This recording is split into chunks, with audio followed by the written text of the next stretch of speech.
Have you ever found yourself suddenly overwhelmed by anger? Maybe someone said something that pushed your buttons, or a situation unfolded in a way that felt unfair or frustrating. When anger hits unexpectedly, it can feel all-consuming. In those moments, your instinct might be to react quickly, maybe raise your voice, say something harsh, or act impulsively. But there are ways to pause, take control of the moment, and respond more thoughtfully, instead of reacting in ways you might later regret. Let me walk you through some instant strategies that can help you manage sudden anger before it spirals out of control. First, when you feel that wave of anger rising, one of the most effective things you can do is simply pause and take a deep breath.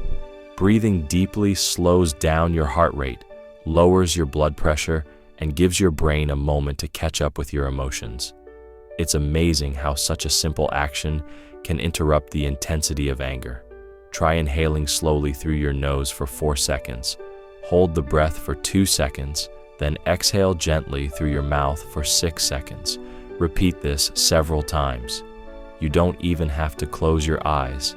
Just focus on the rhythm of your breathing. The goal isn't to suppress your feelings, but to create space between the emotion and your reaction. Another timeless technique is counting to 10 slowly. This sounds almost too basic, like something people joke about in cartoons, but there's real value in it. Counting forces your mind to shift from emotional reactivity to a more logical process.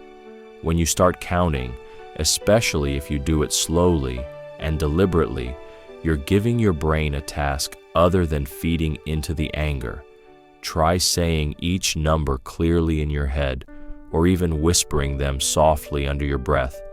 If 10 doesn't feel like enough, go higher, 20, 50, 100. Keep going until you notice the heat in your chest or the tension in your jaw begin to ease. Stepping away from the situation is another crucial step. If you're face to face with the person or thing triggering your anger, removing yourself, even temporarily, can prevent you from saying or doing something you'll regret. Excuse yourself politely if possible, or just take a short walk. Even stepping outside for a few minutes or retreating to a quiet room can break the cycle of escalating emotions. Sometimes physical distance creates mental clarity. If you're at work and a colleague says something irritating, excuse yourself to grab water or use the restroom.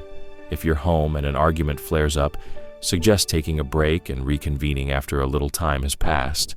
You might not realize how much your body tenses up when you're angry, but relaxing your muscles can actually change how you feel emotionally. Tension feeds anger, and releasing that tension sends signals back to your brain that everything isn't as dire as it feels right now. Start from your head and work your way down.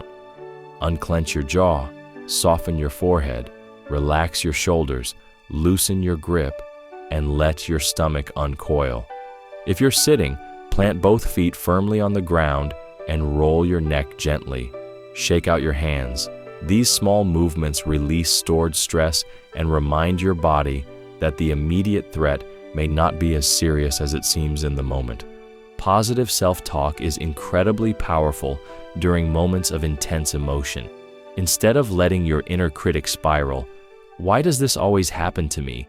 or "I can't believe they did that again," try shifting your internal dialogue to something more supportive. Say things like, "I'm feeling really upset, but I can handle this," or "This is frustrating, but I'm strong enough to stay calm." It might sound cheesy at first, but over time, these affirmations become part of your automatic response instead of immediate frustration. Think of it like training a muscle. You're building resilience by consciously choosing what to say to yourself in high emotion moments. Physical activity can also be a great outlet for anger. When you're angry, your body releases adrenaline and cortisol, stress hormones that prepare you for fight or flight. Moving your body helps burn off that excess energy in a healthy way. Go for a quick jog, do jumping jacks, punch a pillow, or even clean your room. Exercise triggers the release of endorphins, which naturally improve mood and reduce stress. And if you can't leave where you are, find small ways to move discreetly. Tap your feet, stretch your arms overhead, or do a quick set of squats. Even 5 minutes of movement can reset your emotional state. Mindfulness techniques can anchor you in the present moment and pull you out of spiraling thoughts. Anger often comes from replaying past events or worrying about future consequences. Mindfulness brings you back to the here and now. Focus on what's around you, what you see, hear, smell, maybe even touch. Name 5 things you can see in front of you. Listen closely to any background noises. Pay attention to the sensation of air entering and leaving your nostrils. If you've practiced mindfulness meditation before, even briefly, returning to those skills in moments of anger can give you a sense of grounding and stability. Expressing your feelings constructively is another key skill. Once you've calmed down a bit, try communicating what upsets you without blaming others. Use I statements instead of you accusations. For example, instead of saying, "You made me so mad," say, "I felt really frustrated when that happened," because this approach reduces defensiveness in the other person and opens the door for a healthier conversation. Be specific about what triggered you and how it affected you emotionally. Often, just expressing yourself calmly diffuses the remaining tension. Identifying and addressing your triggers is a longer-term strategy, but equally important. Ask yourself why certain situations or words provoke such strong reactions. Are there underlying issues, past experiences, insecurities, or unresolved conflicts that make you more vulnerable to anger in particular contexts? Journaling about recent episodes of anger can help uncover patterns. Over time, recognizing your personal triggers allows you to anticipate and prepare for potentially volatile situations, reducing their power over you. Lastly, if you find that anger regularly controls you, if it interferes with relationships, job performance, or your own sense of well-being, it might be time to seek professional support. Talking to a therapist or counselor can provide insight into deeper causes of your anger and equip you with tools tailored specifically to your needs. There's no shame in asking for help. In fact, it shows incredible strength and self-awareness to recognize when you need guidance. Putting these steps into practice takes time and patience with yourself. You won't master emotional regulation overnight, but every time you choose to pause, breathe, and respond rather than react, you're building a stronger foundation for emotional resilience. Remember, managing anger isn't about denying your feelings. It's about respecting them while also honoring your ability to choose how you want to respond. With practice, you'll find that these techniques become second nature, helping you navigate life's inevitable frustrations with greater ease and grace. Now, imagine this scenario. You're stuck in traffic, running late for an important meeting. Someone cuts you off, nearly causing an accident. Your heart pounds, your fists clench, and your jaw tightens. In that moment, it would be easy to honk your horn aggressively, yell, or allow your mood to sour for the rest of the day. But instead, you pause. You take a deep breath. You count to 10. You remind yourself that you're safe, that you can still make it to your appointment, and that one driver's careless decision doesn't define your entire day.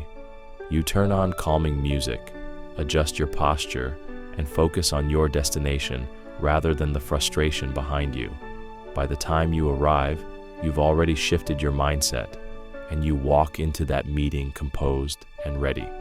Or picture yourself in a heated argument with a loved one. Something they said stung, and you feel the familiar rush of anger threatening to spill over. But instead of snapping back, you excuse yourself to take a walk around the block. During that time, you reflect on what exactly upset you and why. You practice relaxing your muscles, grounding yourself with mindful awareness, and using positive self-talk to remind yourself that disagreements are normal and that love doesn't disappear just because of a moment of conflict. When you return, you express your feelings honestly but respectfully, and together you work toward understanding rather than blame. These moments matter, not just because they shape your relationships, but because they shape who you are becoming. Each time you choose to respond with intention rather than impulse, you grow stronger. You prove to yourself that you are not ruled by your emotions, but rather that you are capable of navigating them with wisdom and care. Emotional intelligence is a lifelong journey, and every step you take toward better managing your anger contributes to that growth. So next time you feel that sudden surge of anger, remember these steps. Pause, breathe, step away, relax, speak kindly to yourself, move your body, stay grounded in the present, express your truth calmly, understand your triggers, seek help if needed.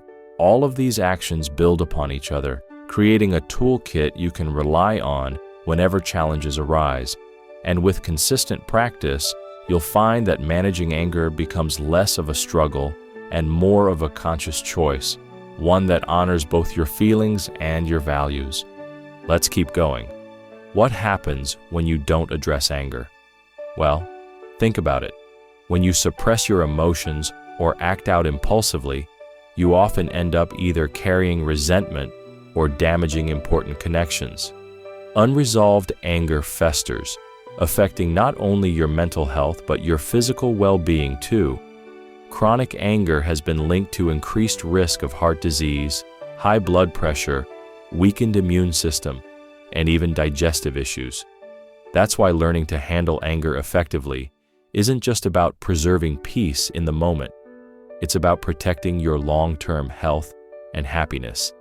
And yet, so many of us were never explicitly taught how to deal with anger.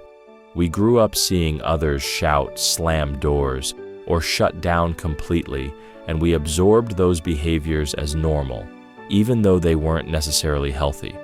Breaking free from old habits requires conscious effort and new learning. But once you understand that anger itself is not the enemy, how you relate to it is, the possibility for transformation opens up. One thing I want to emphasize is that acknowledging your anger is not weakness. It's a form of courage. So many people fear showing vulnerability, especially when they're angry, thinking it makes them appear unstable or out of control. But the opposite is true. Recognizing, naming, and addressing your emotions demonstrates strength and self-awareness. It shows that you respect yourself enough to take care of your emotional health. Also, keep in mind that everyone gets angry sometimes. It's a universal human experience. The difference lies in how we choose to respond. Some people lash out, others withdraw, and many fall somewhere in between. But none of these default responses are set in stone. You have the capacity to reshape your behavior, to learn new ways of coping, and to foster healthier communication patterns. And let's not forget the ripple effect your emotional responses have on others. When you model calmness and thoughtful behavior, especially in tense situations, you influence those around you. Children observe how adults handle conflict. Friends learn from how you communicate your boundaries. Colleagues notice whether you remain composed under pressure. By practicing emotional regulation, you contribute to a culture of respect and understanding in your personal and professional environments. Imagine being known as someone who remains level-headed, even in difficult circumstances. That kind of presence inspires trust and confidence. People will come to you for advice, knowing you listen without judgment and offer thoughtful perspectives. They'll appreciate your ability to de-escalate situations rather than fuel them. These qualities aren't accidental. They're cultivated through consistent practice and intentional choices. But let's get real for a moment. Implementing these strategies isn't always easy. Life throws unexpected curveballs, and sometimes emotions overwhelm rational thinking before we even realize it. That's okay. Progress is not about perfection. It's about persistence. Even if you only catch yourself halfway through an angry outburst and manage to stop before it escalates further, that's still a victory. Growth happens incrementally, and every small step counts. What can help is developing a routine that supports emotional regulation on a daily basis. Building habits like regular exercise, journaling, meditation, or therapy provides a strong foundation for handling stressors when they arise. Just like you wouldn't expect to run a marathon without training, you can't expect to manage intense emotions flawlessly without preparation. Strengthen your emotional fitness the same way you'd train physically, with consistency, patience, and compassion for yourself. Also, don't underestimate the importance of sleep, nutrition, and hydration on your emotional state. When you're tired, hungry, or dehydrated, your brain functions differently. You're more likely to feel irritable, impatient, and reactive. Taking care of your basic physiological needs plays a huge role in maintaining emotional balance. Sometimes, the solution to preventing anger is as simple as getting an extra hour of sleep or drinking a glass of water. Another thing to consider is your environment. Are there external factors contributing to your frequent anger? Constant noise, clutter, chaotic schedules, or toxic relationships can wear down your emotional resilience over time. Evaluate your surroundings and identify areas where adjustments might help reduce stress. Creating a calmer, more supportive environment can make a significant difference in how you feel on a daily basis. It's also worth examining your expectations of yourself and others. Holding on to rigid ideas of how things should be can set you up for frustration when reality doesn't align with your vision. Life is unpredictable, and people are complex. Practicing acceptance doesn't mean surrendering your values. It means acknowledging what is while still working toward what could be. Flexibility in your thinking allows you to adapt more easily to changing circumstances without getting trapped in anger over what didn't go according to plan. And finally, celebrate your progress. Every time you successfully manage anger, take a moment to acknowledge that win. Treat yourself with kindness and encouragement. Remind yourself that you're growing, learning, and evolving. Personal development is a lifelong journey, and every step forward deserves recognition. So the next time anger catches you off guard, remember, you have options. You don't have to be a victim of your emotions. You can choose to pause, breathe, and respond with purpose. And in doing so, you reclaim your power, nurture your well-being, and strengthen your relationships. Keep practicing, keep learning, and most importantly, keep showing up for yourself with compassion and resilience.